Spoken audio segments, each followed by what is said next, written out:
তিনি আমাদের মাঝে কিছুদিন পূর্বে বলেছিলেন যে বিদায় আঞ্জুমানে উনি একটা গজল পেশ করবেন। তো আমি তার কাছে অনুরোধের সুরেই আবেদন করছি যে আমাদের সম্মুখে একটা ন্যূনতম 2 লাইন হলেও একটা নাসিব পরিবেশনের জন্য এবং এই সম্পর্কে আজকের দিন সম্পর্কে আজকের ছাত্র সমাজ সম্পর্কে সামান্য কিছু নসিহাতও পেশ করার জন্য আমি আহ্বান করছি।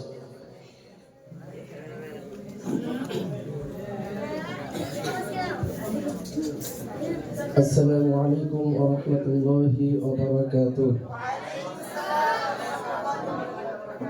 نحمده ونصلي على رسوله الكريم أما بعد. قل هل يستوي الذين يعلمون والذين لا يعلمون؟ وقال رسول الله صلى الله عليه وسلم في الحديث الشريف: ما يريد الله به خيرا يفقهه في الدين أو كما قال عليه الصلاة والتسليم. সম্মানীয় মঞ্চে উপবিষ্ট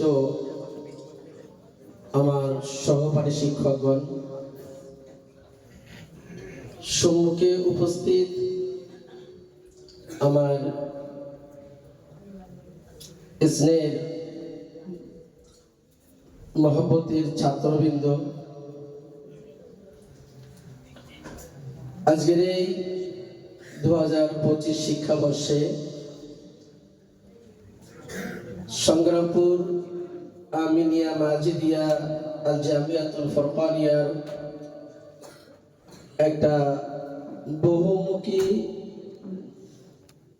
ইলমে দ্বীনের ঝর্ণার মধ্যে থেকে একটা ঝর্ণা, একটা শাখা আঞ্জুমান ইসলাহুল লিসানের বিদায় অনুষ্ঠানে বা বিদায় আঞ্জুমানে, এই বিদায় আঞ্জুমানে আয়োজিত বিদায় আঞ্জুমানকে আয়োজিত সমস্ত আমার উচ্চ লেভেলের ছাত্রবৃন্দ, আজ মূলত প্রথম কথা বলবো, গতকাল থেকে আঞ্জুমান ইসলাহুল লিসানের এই বিদায় আঞ্জুমানের বহুমুখী প্রতিযোগিতামূলক অনুষ্ঠান হয়েছে। তো এই বহুমুখী প্রতিযোগিতায় যে সমস্ত প্রতিযোগীরা স্থান অধিকার করেছে, পজিশনে এসেছে, ফার্স্ট, সেকেন্ড, থার্ড হয়েছে, মূলত আমি তাদের জন্য বলছি। আমি বলবো, আজকের এই প্রতিযোগিতায় যারা ফার্স্ট হয়েছে, সেকেন্ড হয়েছে, থার্ড হয়েছে, যে কোনো বিষয় তারা সবাই অসফল, এবং যারা কোনো স্থান অধিকার করতে পারেনি, অংশগ্রহণ করেছিল, তারা সবাই সফল। কথাটা উল্টো মনে হচ্ছে না? হ্যাঁ, উল্টো মনে হচ্ছে তো? আমি ব্যাখ্যা করবো কথাটা। যারা আজকে স্থান অধিকার করেছে তাদেরকে আমি বলেছি অসফল। এই জন্যে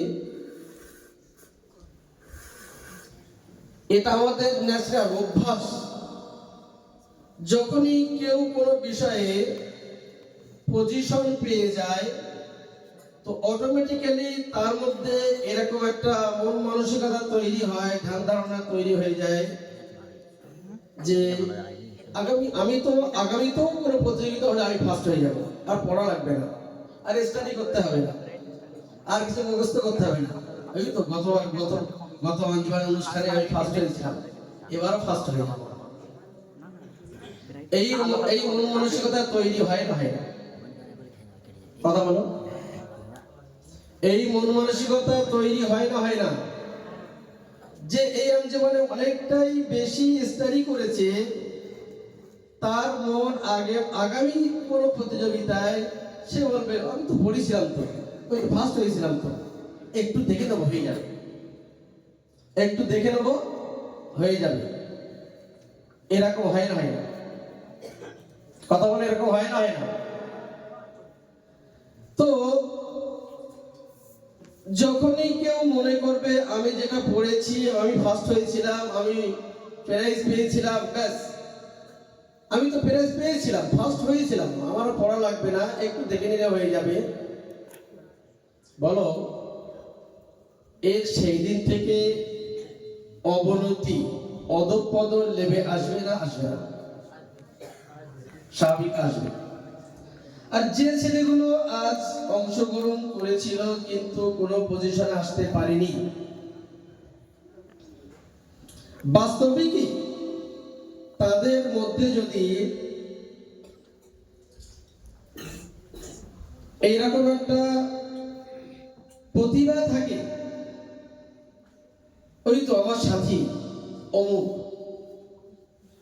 ওর বয়স যেমন আমার বয়স তেমন, ও যে ক্লাসে পড়ে আমিও সেই ক্লাসে পড়ি, ওর মেধা যেমন, ওর ব্রেন যেমন, আমার মেধা আমার বেরোনো তেমন, ও যেমন পড়াশোনা করে আমিও তেমন পড়াশোনা করি, তো ও ফার্স্ট হলো আর আমি ফার্স্ট কেন হতে পারলাম না?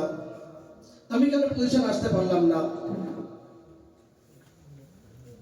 বাস্তবিকই এইটা নিয়ে ভাবা বা এটা মূল্যায়ন করা যে আমি কেন ফার্স্ট হতে পারলাম না, এটা উচিত না অনুচিত? এটা উচিত না অনুচিত? তোমার কথা বুঝতে পারছো না তোমরা? বাস্তবিকে যার মধ্যে জেদ আছে, স্বাভাবিকভাবে কেউ কোনো কাজে ও কেউ কোনো খেলায় হেরে গেলে তার মধ্যে একটা রাগ সৃষ্টি হয়, জেদ আসে। কিন্তু এই ময়দানে যদি জেদ না আসে, তাহলে তো বলতে হবে অধঃপতনের একেবারে কি বলি উচ্চ পর্যায়ে পৌঁছে গেছে। আর যদি এই চিন্তাধারা, এই মূল্যায়ন করে না আমিও চেষ্টা করলে আগামীতে ফার্স্ট হতে পারবো, এই মন মানসিকতা যদি কেউ থাকে, তাহলে তার জন্য আগামীতে সে অবশ্যই এরকম ফার্স্ট সেকেন্ড থার্ড স্থান অধিকার করতে পারবে। কথা কি বুঝতে পারলে কেউ? হ্যাঁ, তো যে আজ পেয়েছে তার আগামীতে পাওয়ার চান্স খুবই কম, কিন্তু যারা আজ পায়নি কোনো প্রাইজ, পায়নি কোনো পজিশন, তাদের জন্য আগামীতে পাওয়ার সম্ভাবনা খুবই বেশি। ওই জন্য আমি বললাম যারা প্রাইজ পেয়েছে, পজিশন এসেছে, তারা আজ থেকে অসফল, আর যারা পায়নি তারা সফল। একটু কি বোঝাতে পেরেছি? একটু হলো এটা তো গেল। তো আমরা এই মন মানসিকতা সবাই তৈরি করব যে আমার ভাই, আমার সাথী ভাই একসঙ্গে থাকি, সে পেলো আমি কেন পেলাম না, আগামীতে আমিও এরকম পড়বো, চেষ্টা করব। আর সত্যি এটা খুবই ভাবতে অবাক লাগে, কোনো বিষয়ে কোনো প্রতিযোগিতা হলে, চাই সে আঞ্জুমান কেন্দ্রিক হোক, মাদ্রাসার বাৎসরিক ইসলামের সভা হোক, মাদ্রাসার নবী দিবস হোক, বা অন্য কোনো অনুষ্ঠান হোক, বা আঞ্জুমানের মাসিক আঞ্জুমান অনুষ্ঠান হোক, তোমাদেরকে প্রতিযোগিতায় নাম দেওয়ার জন্য বা অংশগ্রহণ করার জন্য তোমাদেরকে তেল মলতে হয়, সাধতে হয়। তোমার বুঝি আসে না কেন? আজকে বলো তো, যে ছেলেগুলো আজকে প্রাইজ পেল, তুমি পেলে না, তাহলে কি এটা তোমার জন্য দুঃখজনক নাই? ও পেল আমি পেলাম না কেন? ও পেল আমি পেলাম না কেন? দুঃখজনক না? ভাবাই না? বড় ধরনের প্রাইজ, এমন যেমন তোমার প্রাইজ নয়, বড় ধরনের প্রাইজ, ওই পেয়ে গেল আমি পেলাম না। আচ্ছা বলো তো, এখন যদি আমি এখান থেকে 10টা টাকা ছড়িয়ে দিই তোমাদের দিকে আর বলি যে ইচ্ছা করে মানে করেই নিতে পারো, তোমরা সবাই হাতা কামচা করে সবাই পাওয়ার জন্য চেষ্টা করবে না করবে না? বলো, চেষ্টা করবে না করবে না? মারপিট করবে তো 10 টাকা নেওয়ার জন্য? হ্যাঁ, প্রাইজগুলোর দাম কত বলো? প্রাইজগুলোর দাম কত বলো? ফার্স্ট প্রাইজ যেটা নিয়ে আসা হয়েছে কত দাম? ইচ্ছা হয় না? একটু মেহনত করলে, একটু স্টাডি করলে, একটু পড়লে অনায়াসে তোমরা প্রাইজ পাবে। মাশাআল্লাহ, আমাদের ছেলেরা ভালো, বেশিরভাগ ছেলে সবাই বক্তৃতাও করতে পারে, স্পিকিং ক্ষমতা মাশাআল্লাহ সবার মধ্যে প্রায় আছে।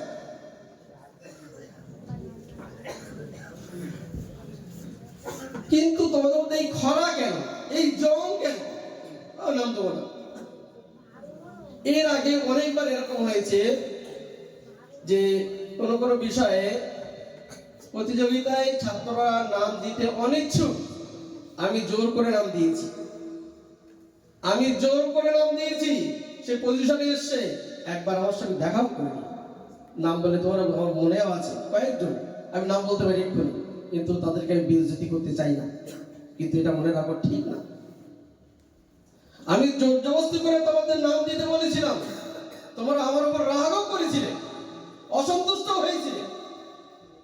তোমরা সেই প্রতিযোগিতায় অংশগ্রহণ করে তোমার পজিশনে আসলে আর এই অধমটার কথা একবার স্মরণ করলে না? একবার তো যাওয়ার সময় সালাম আসসালাম করে যেতে পারতে। এগুলো খুব দুঃখজনক।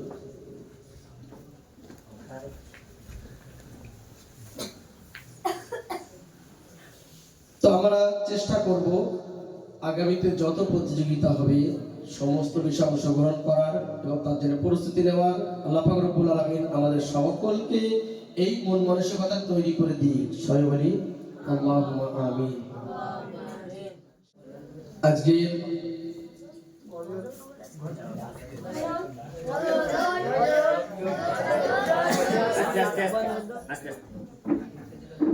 আজকের আঞ্জুমান ইসলাহুল লিসানের পক্ষ থেকে আমাদের কলিজার টুকরা কয়েকজন সন্তান,